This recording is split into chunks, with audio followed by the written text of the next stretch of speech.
The rain drummed against my windshield as I pulled into the long-term parking lot at Denver International Airport. I'd just returned from a consulting job in Phoenix, 3 days of reviewing aerospace designs for a defense contractor. At 62, I thought I'd be fully retired by now, but Franklin Carter had never been one to sit idle. The extra income didn't hurt either, especially after investing $300,000 in my son's startup 18 months ago. I was fumbling for my parking ticket when I spotted the familiar blue Honda Civic parked under one of the dim overhead lights. The windows were fogged, and something about the way it sat there, isolated from the other vehicles, made me slow down. As I got closer, my chest tightened.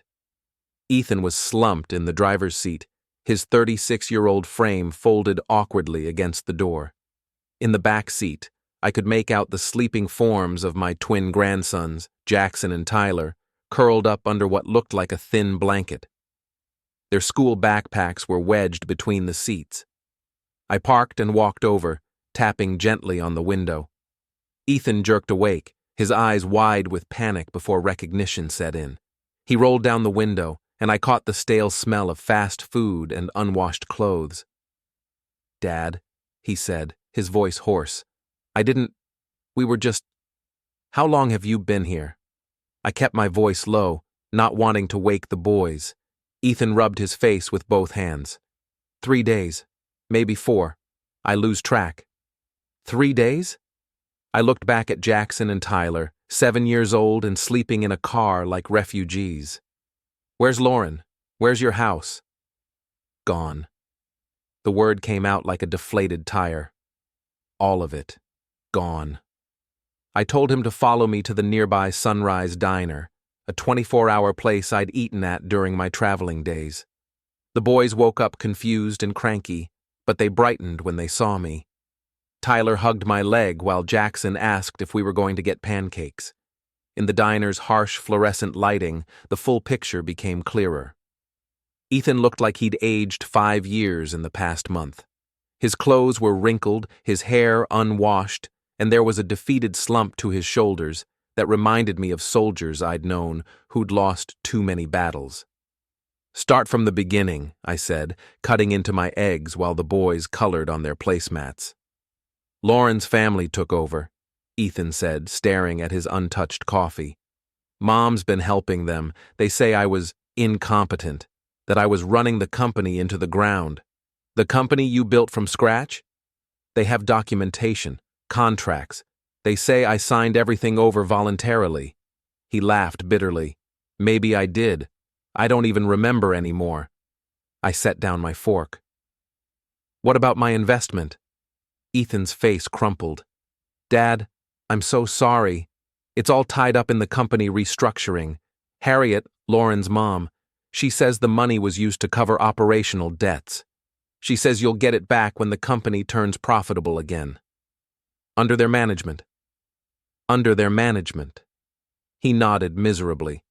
Jackson looked up from his coloring. "Grandpa Frank, why can't we go home?" Ethan's jaw tightened. "Because Mommy needs some space right now, buddy." I wanted to press for more details, but the boys were listening. After breakfast, I drove them to the elementary school where Jackson and Tyler were enrolled. Ethan said Lauren had been dropping off their school things, but refused to speak to him directly. As if summoned by our conversation, Lauren's silver BMW pulled up to the curb just as we arrived. She got out, wearing a crisp business suit and designer sunglasses, looking every inch the successful executive. Her blonde hair was pulled back in a severe bun, and she moved with the confidence of someone who'd never doubted her place in the world. She popped the trunk and pulled out 2 small duffel bags, setting them on the sidewalk without acknowledging any of us. The boys ran toward her, calling, "Mommy!" but she held up a hand. "I'm late for a meeting," she said, her voice cold and professional. "Your father will take you to school." "Lauren," Ethan called out, approaching slowly. "We need to talk. The boys need stability. They need to know. The boys need their father to grow up and accept responsibility for his failures." She cut him off. She finally looked at me, her expression shifting to practiced sympathy. "Franklin, I'm sorry you're caught in the middle of this. Ethan's been struggling with some personal issues. We're hoping he'll get the help he needs." Personal issues. As if losing your company and home was a character flaw. "What about my investment?" I asked directly. "The company is in good hands now. Mother is restructuring everything properly. Once Ethan completes his transition out of leadership, we'll discuss financial arrangements." She checked her expensive watch. "I really do have to go." She drove off without saying goodbye to the boys, leaving them standing on the sidewalk with their duffel bags. Jackson started crying quietly, and Tyler asked why Mommy seemed mad at them. After dropping the boys at school, I drove Ethan to his former house, a modest 2-story colonial in a decent neighborhood that I'd helped him buy 5 years ago. The driveway was full of cars I didn't recognize, and I could see people moving around inside through the windows. Ethan didn't even try to approach the front door. "They changed the locks 2 weeks ago," he said. "Harriet says I'm not on the deed anymore, something about assuming the mortgage payments." I walked up and knocked anyway. Through the glass, I could see a woman in her late 50s with perfectly styled silver hair, Harriet Preston, Lauren's mother. She was gesturing animatedly to a group of younger people, all of them laughing at something. When she noticed me at the door, she glanced over dismissively and turned back to her conversation. I knocked again, harder this time. This time a man answered, Peter Preston, Harriet's husband. He was tall and thin with wire-rimmed glasses and the soft look of someone who'd never worked with his hands.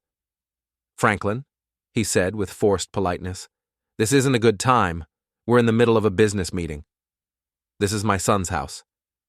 "Actually, it's not. The property has been transferred to cover outstanding debts. Everything was handled through proper legal channels." He started to close the door, then paused. "Look, I understand this is difficult. Change always is. But sometimes people need to accept when they're in over their heads." The door closed with a soft click, leaving me standing on the porch of my son's former home, watching strangers celebrate in his living room. My phone buzzed with a calendar alert. Tech Venture Investor Showcase next Friday, Hotel Monaco Ballroom. The invitation had come from Harriet Preston's email address 2 weeks ago, back when I'd thought it was just another networking event for Ethan's company. Now I understood what I was really looking at. Back in my home office that evening, I spread out every document I could find related to Ethan's company, NexTech Solutions. The paper trail told a story I wished I didn't recognize. 18 months ago, my son had been on top of the world. His startup was developing predictive analytics software for supply chain management, not glamorous, but profitable. He'd landed 3 major clients and was projecting 7-figure revenues within 2 years. That's when I'd decided to invest my retirement savings to help him scale up. I remembered the day Ethan had brought Lauren and her parents to dinner to celebrate the investment. Harriet Preston had dominated the conversation, asking pointed questions about intellectual property protection, operational oversight, and proper corporate governance. At the time, I'd been impressed by her business acumen. She'd built a successful real estate investment firm from nothing, and her insights seemed valuable. "Ethan's brilliant with the technical side," she'd said, cutting into her steak with surgical precision. "But growing a company requires different skills, strategic thinking, financial discipline. Sometimes the founder needs to step back and let professionals handle the business operations." Lauren had nodded along, explaining how her MBA had prepared her to help with the administrative complexities Ethan doesn't enjoy dealing with. She'd seemed genuinely supportive, talking about how they were a team and how her family's business experience could accelerate the company's growth. I'd found it encouraging. Ethan had always been better with computers than people, more comfortable debugging code than negotiating contracts. Having a strong support system seemed like exactly what he needed. The first red flag had been Doug Harper's departure. Doug was Ethan's best friend from college and the company's co-founder. He'd handled sales and client relations while Ethan focused on product development.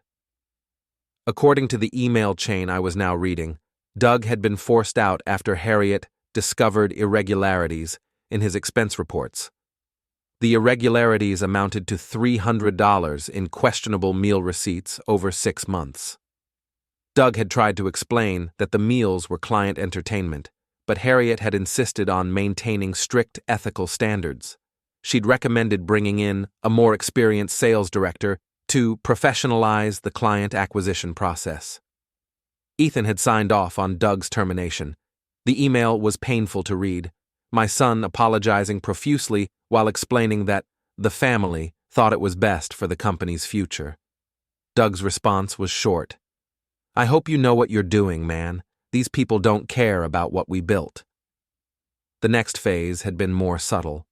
Lauren had gradually taken over the company's financial operations, explaining that Ethan needed to focus on product development while she handled the boring administrative stuff. Harriet had introduced new investors, friends of hers who understood the realities of scaling a business. Peter Preston had been brought in as chief financial officer, despite having no experience in the tech industry. The documents showed a clear pattern. Every few months, Ethan had signed new agreements, transferring a little more control to Lauren and her family. Each transfer was presented as a temporary measure to address some urgent need: cash flow problems, regulatory compliance, investor relations. Each time, Ethan was assured he'd retain ultimate authority over the company's direction. The final blow had come 6 months ago. Harriet had convinced Ethan to sign what she called a corporate restructuring agreement to optimize the ownership structure for the next funding round. The document was 40 pages of legal jargon that essentially transferred majority control to a holding company managed by the Preston family. I found Ethan's original signature on the last page, but there was something wrong with the document. The addendum pages referenced clauses that weren't in my copy, and several of the financial terms seemed to contradict each other. It looked like someone had modified the agreement after Ethan had signed it. My phone rang. It was Vivian, my daughter, calling from her apartment in Boulder. "Dad, I just talked to Ethan," she said without preamble. "Is it true he's been living in his car?" "For almost a week, apparently." "Jesus Christ. Why didn't he call me? Why didn't you call me?" Vivian was 38 and worked as a financial analyst for an investment firm. She'd always been the practical one in the family, the one who asked hard questions and demanded straight answers. She'd also never particularly liked Lauren. "I just found out myself," I said. "I'm trying to piece together what happened." "What happened is that Lauren's family is a bunch of vultures, and Ethan was too trusting to see it coming." Her voice was tight with anger. "I tried to warn him 2 years ago, but he said I was being paranoid." "What did you see that I missed?" "Everything. The way they talked about the company like it was already theirs. The way they isolated him from his friends. The way Lauren started making decisions without consulting him." She paused. "Dad, I think they planned this from the beginning. I think they targeted him specifically because he had something valuable and was naive enough to let them take it." After hanging up with Vivian, I drove to the elementary school to pick up Jackson and Tyler. They were waiting by the playground equipment, looking small and confused among the other children whose parents arrived in minivans and SUVs. "Grandpa Frank," Tyler said as I buckled him into my car, "are Mommy and Daddy getting divorced?" "I don't know, buddy. Sometimes adults have complicated problems they need to work out." "Jackson's friend said his parents got divorced and now he has 2 houses," Tyler continued. "But we don't have any houses." Jackson, always the more perceptive of the twins, looked at me in the rearview mirror. "Grandpa, why won't Mommy talk to Daddy anymore?" I didn't have a good answer for that. How do you explain to a 7-year-old that sometimes the people who are supposed to love you will betray you for money? That evening, I went out to my garage to look for the box of documents I'd saved from my aerospace consulting days. I'd always been meticulous about record keeping, a habit that had served me well in government contract work, where every penny had to be accounted for. Buried behind my old project files, I found what I was looking for: a box labeled Ethan NexTech Investment. Inside were copies of all the original contracts, my bank transfer receipts, and the initial business plan Ethan had presented to me. The business plan was entirely in Ethan's voice, technical but passionate, full of detailed projections and innovative solutions to real industry problems. Reading it now, I could see why he'd attracted clients so quickly. The software he'd developed was genuinely groundbreaking.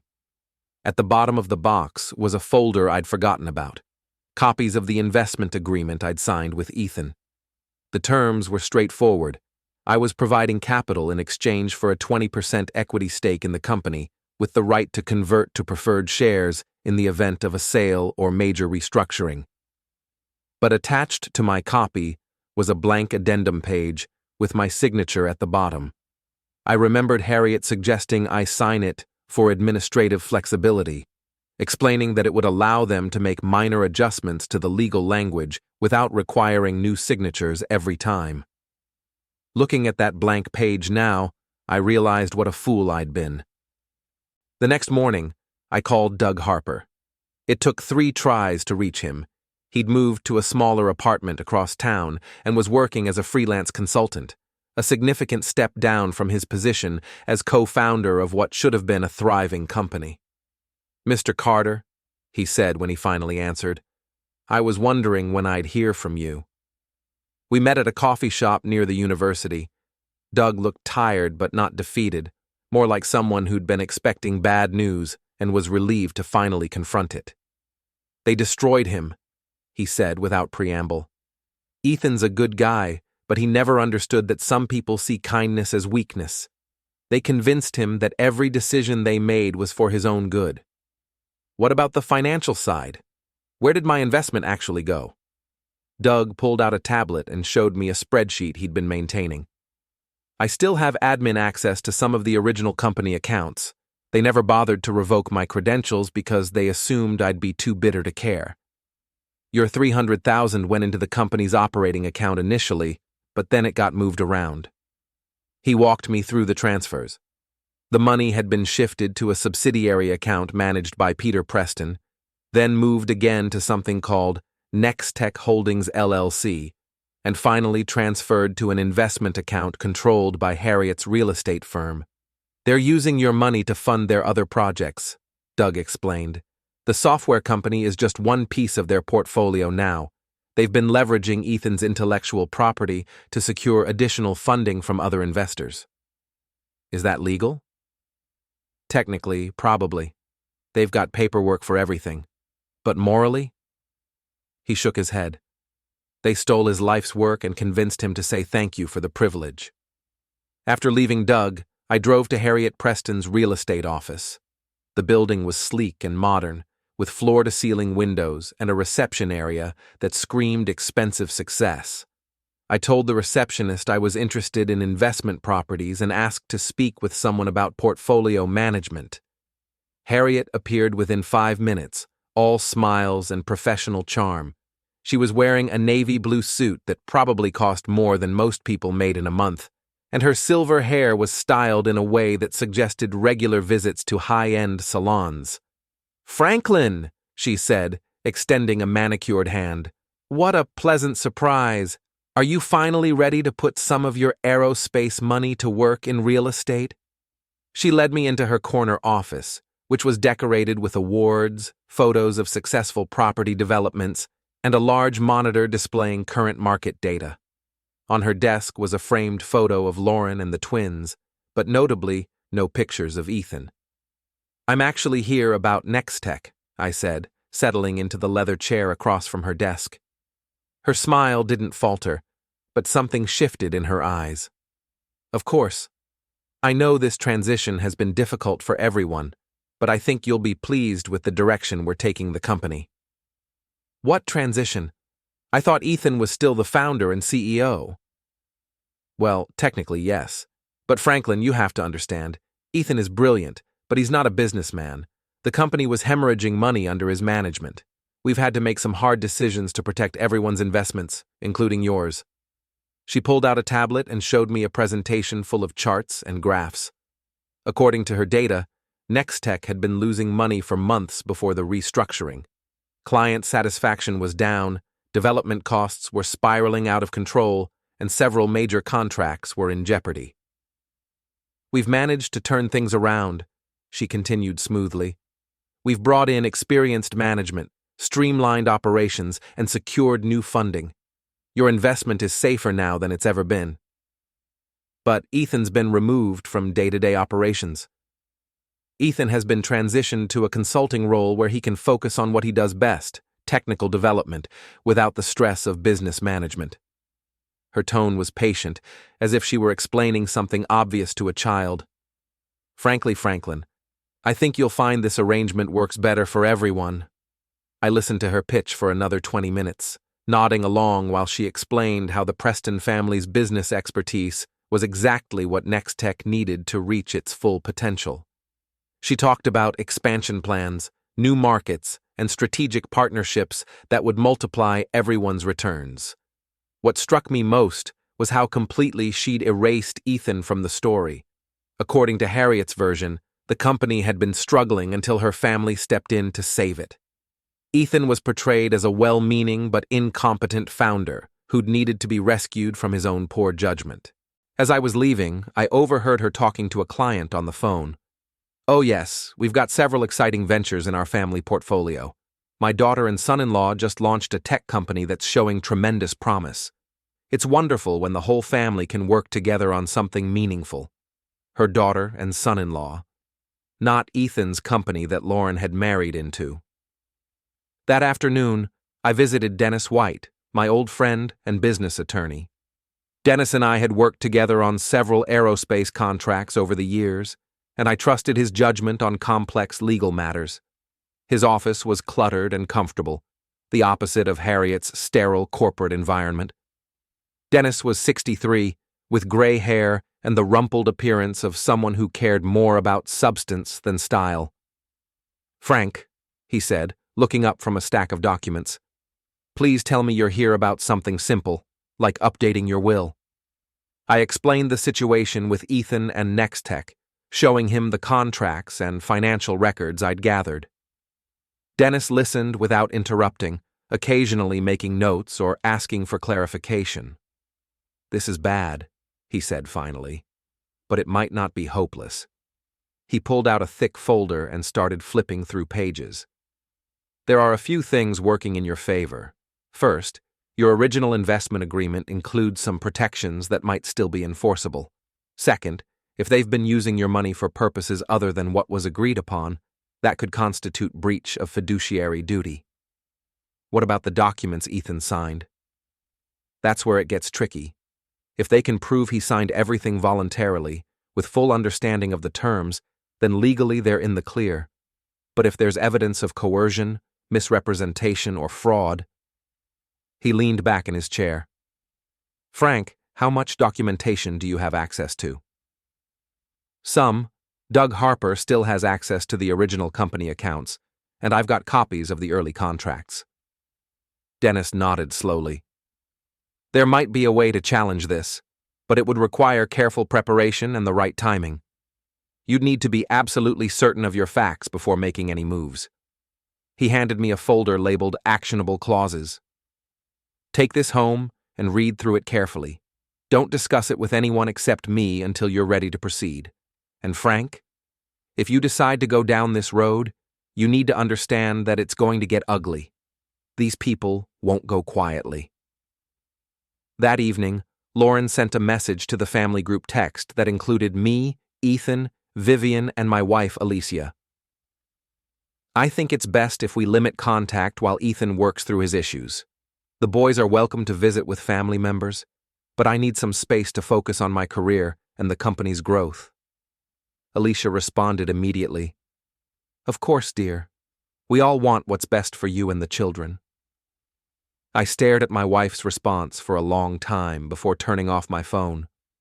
The county records office was a maze of filing cabinets and computer terminals operated by bored civil servants who looked like they'd rather be anywhere else. Vivian met me there early Thursday morning, armed with a list of document types and filing numbers that Doug had provided. Property transfers, business registrations, loan documents, she said, checking items off her list as we worked through the records. If they've been moving assets around, there should be a paper trail. What we found was disturbing but not surprising. The house Ethan had been locked out of had indeed been transferred to a holding company controlled by the Preston family. The transfer had been filed the same day as one of Ethan's corporate restructuring agreements, suggesting the two transactions were coordinated. More interesting were the business registration documents. NexTech Solutions had been quietly reorganized as a subsidiary of Preston Holdings LLC, with Harriet listed as managing director and Lauren as chief operating officer.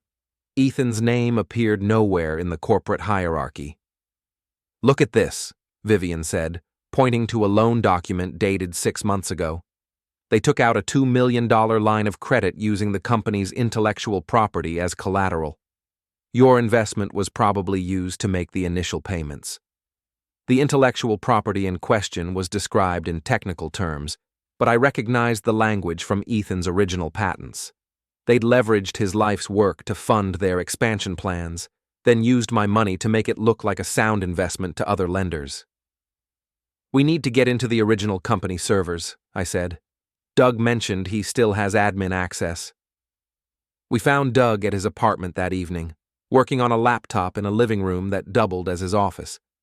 The place was small and sparse, a significant downgrade from the modern downtown office he'd shared with Ethan 2 years ago. "I've been afraid to access the servers directly," he admitted. "If they're monitoring the accounts, they'll know someone's been digging around. But I did make backup copies of everything before they forced me out." He led us to a closet where he'd set up a small server rack, his own backup of NexTech's original development environment. I told myself I was preserving the code in case Ethan ever wanted to start over, but honestly, I was probably just being sentimental. The backup contained everything: source code, client contracts, financial projections, and most importantly, email archives going back to the company's founding. Doug helped us search through the communications, looking for evidence of the Preston family's systematic takeover. What we found was a masterclass in corporate manipulation. The emails showed how Harriet had gradually isolated Ethan from key decisions, always with reasonable-sounding justifications. She'd convinced him to exclude Doug from strategic planning meetings because too many voices can slow down decision-making. She'd persuaded him to sign financial documents without reading them carefully because the lawyers have already reviewed everything. Most damaging was a series of emails between Lauren and her mother discussing the transition timeline. They'd been planning Ethan's removal for over a year, carefully positioning themselves to take control once he'd been sufficiently marginalized. "Look at this one," Vivian said, pointing to a message from Lauren to Harriet dated 8 months ago.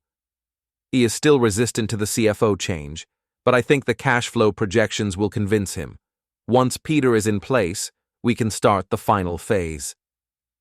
The final phase, according to the subsequent emails, involved transferring majority control to Preston Holdings while keeping Ethan as a figurehead founder for continuity and investor confidence.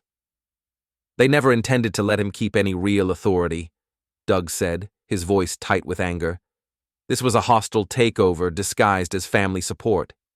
I spent the next day with Dennis White, going through the evidence we'd collected and planning our legal strategy. Dennis had pulled the original investment contracts and identified several clauses that the Prestons had violated. "Your investment agreement includes a provision requiring your consent for any major changes to the company's ownership structure," he explained. "They've restructured the entire company without consulting you, which gives you grounds to demand either restoration of the original terms or full repayment of your investment." "What about Ethan's position?" "That's trickier. But there are options. If we can prove the documents he signed were obtained through fraud or misrepresentation, we might be able to void the restructuring entirely."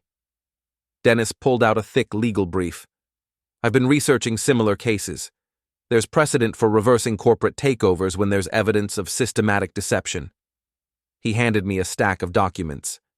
These are the papers you'll need to sign to initiate the process. But Frank, once you file these, there's no going back. They'll know you're coming after them, and they'll fight with everything they've got. What's the worst that could happen? They could tie this up in court for years. They could countersue for interference with business operations. They could make Ethan's life even more difficult than it already is. Dennis leaned forward. But if we're right about what they've done, they're also vulnerable.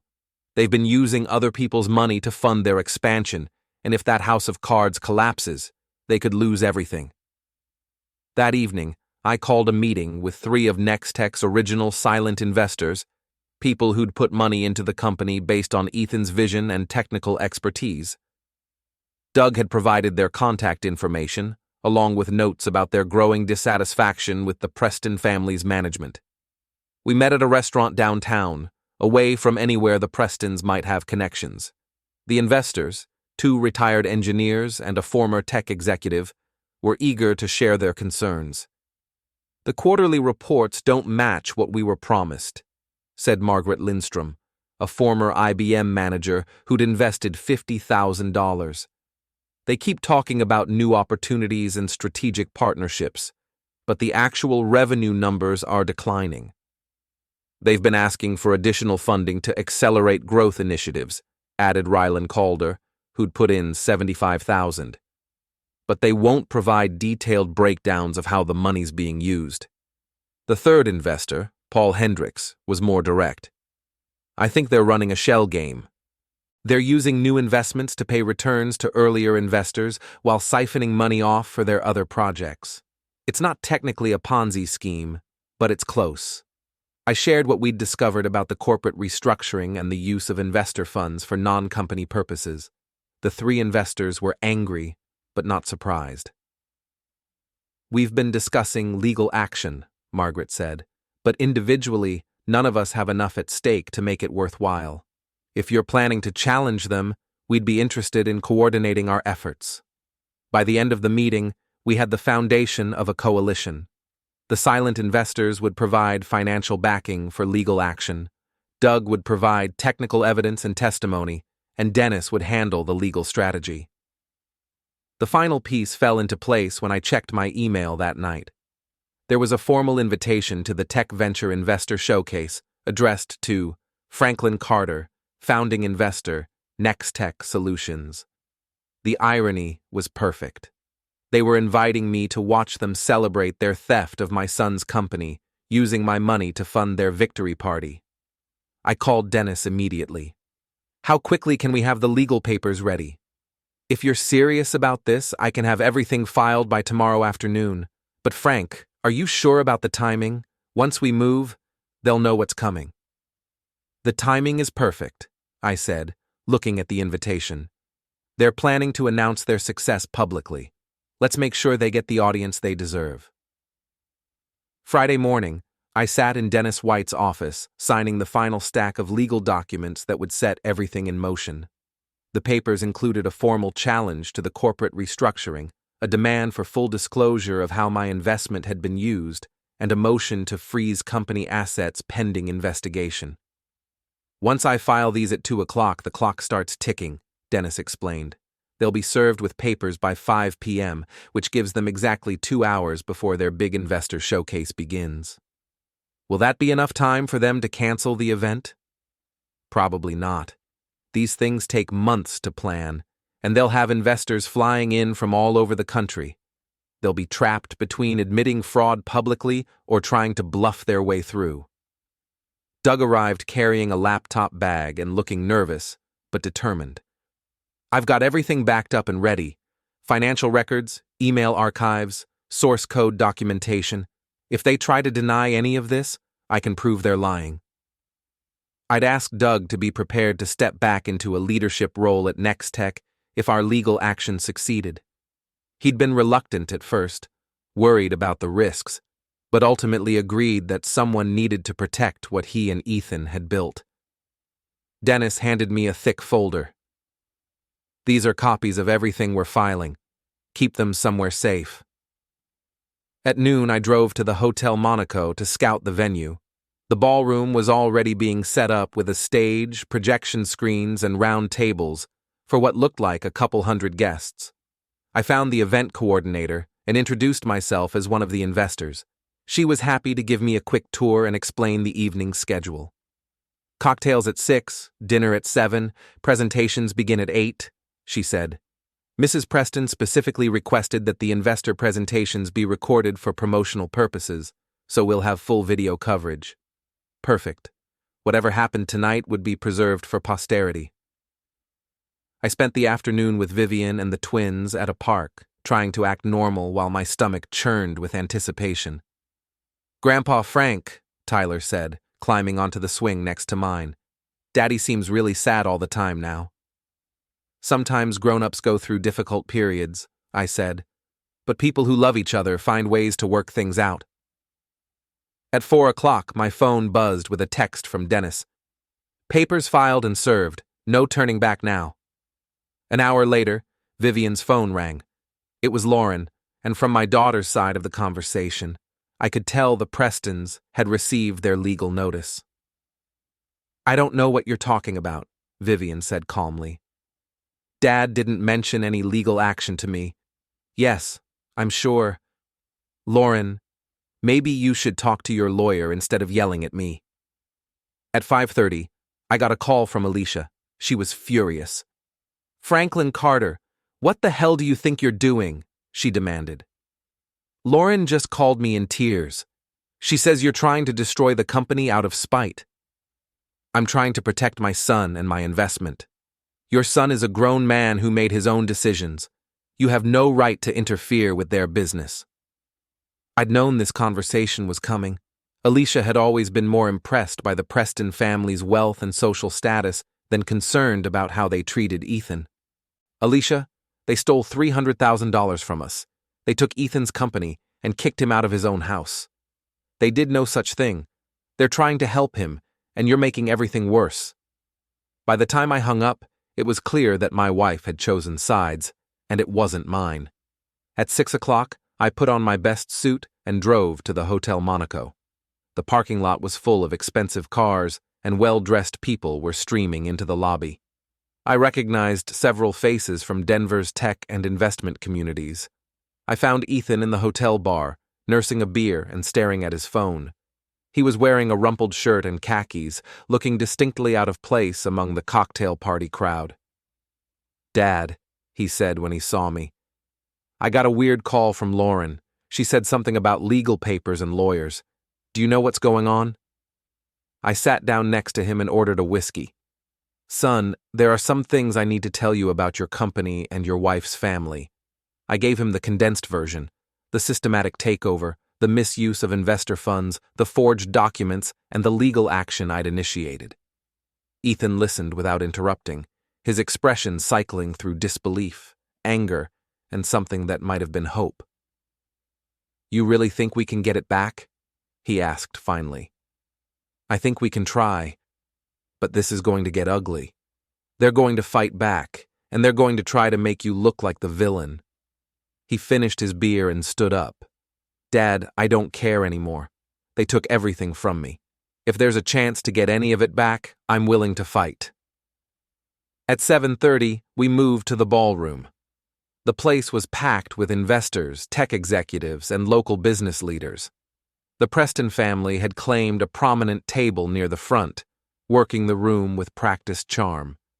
Harriet was in her element, moving from table to table with Lauren at her side, introducing her daughter as the brilliant young CEO who's revolutionizing supply chain analytics. They looked confident, successful, and completely in control.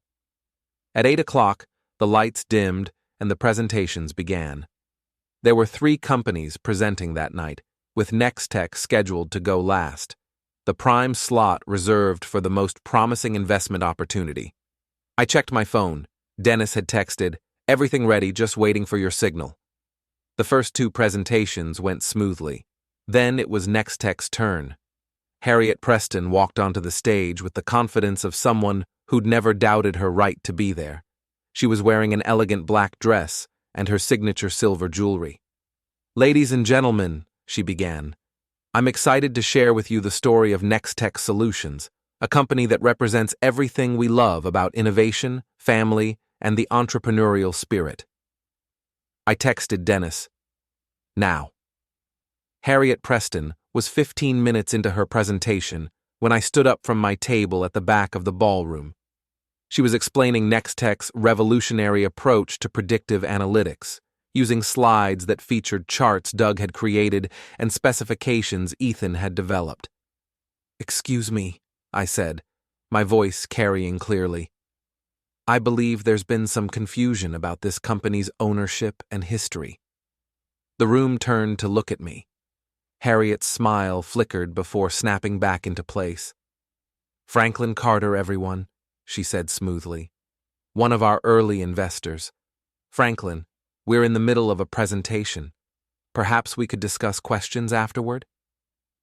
"I don't think this can wait," I replied, walking toward the front. "You see, I invested $300,000 in this company 18 months ago.